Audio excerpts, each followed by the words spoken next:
palavra diz assim: não saia da vossa boca nenhuma palavra torpe, e sim unicamente a que for boa para edificação, conforme a necessidade, e assim transmita graça aos que ouvem. Então, perceba que quando Paulo fala dar essa ordem, né, ela se aplica ao nosso modo de falar, né? Há um certo tipo de linguagem que nunca deve sair da nossa boca, e outro tipo que deveria ser a minha linguagem usual, né? Então esse verso ele é uma afirmação, não isso e sim aquilo, né? Está dizendo, não saia da vossa boca nenhuma palavra torpe, e sim unicamente a que for boa para edificação. É uma regra, né? Isso pode e isso não pode. E isso ele mostra bem com clareza, né, os tipos de palavras que Deus proíbe, né? A linguagem que é proibida é a torpe. Essa é a linguagem que gera a morte, né? A palavra torpe, ela deriva da mesma palavra que é usada para indicar a deteriorização do alimento, né? Ela leva sugere a podridão, né? Coisas que matam dentro da vida, né? Será que a gente está acostumado com essa linguagem torpe na nossa vida? Com certeza, né? Todos nós.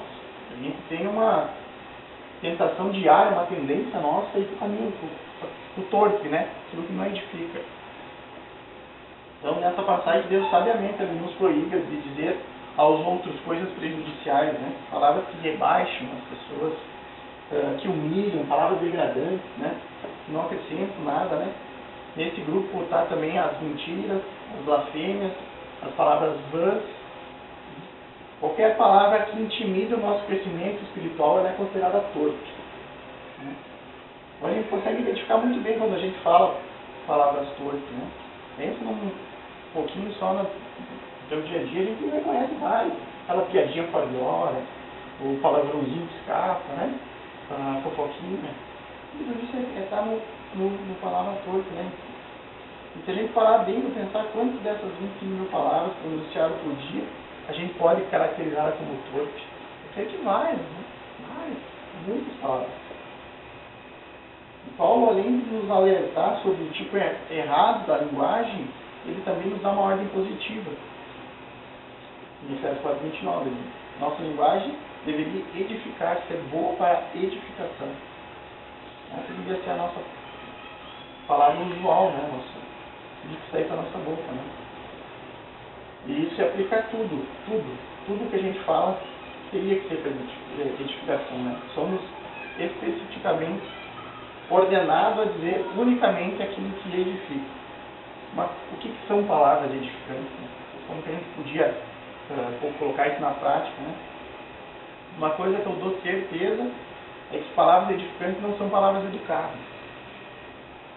Não é isso que quer dizer uma palavra edificante.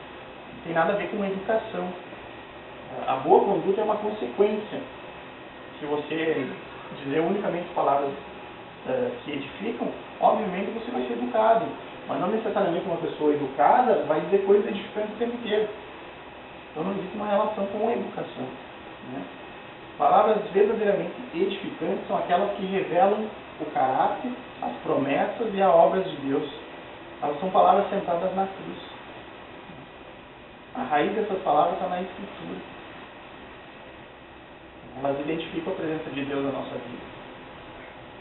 A gente foi ordenado a dizer unicamente palavras como essas, que são boas para a edificação.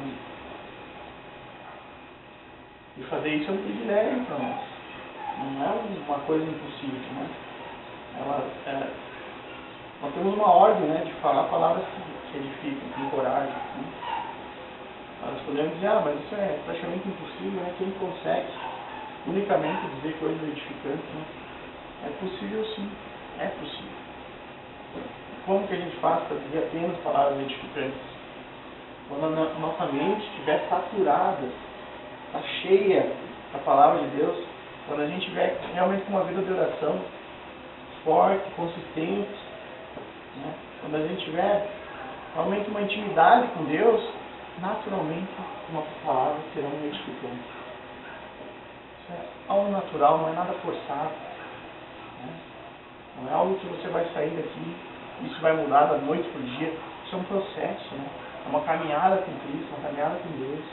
É realmente se abastecer das palavras que Deus nos coloca na Bíblia. Tem que se abastecer daquilo, a nossa mente ficar cheia daquilo lá, cheia de palavras de Deus. A gente está orando mesmo, e isso vai acontecer naturalmente. E é bem exato o que diz a palavra em Lucas 6,45, que o homem bom tira coisas boas do bom tesouro que está no seu coração. E o homem mau tira coisas más do mal que está em seu coração, porque a sua boca fala do que o seu coração está cheio. A palavra de Deus, Deus já está dizendo o que a gente fala é que o nosso coração está cheio. Se eu passo o dia entrando na internet, olhando a escalação de time, quem vai jogar, não sei o quê, meu assunto com meus amigos vai ser esse, futebol. Eu vou saber fazer isso, porque é disso que eu me alimento. Né? Olha, uma pessoa que se alimenta de Cristo vai estar falando de Deus, vai estar, né? Todo o assunto está em torno da Bíblia, está em torno de Cristo.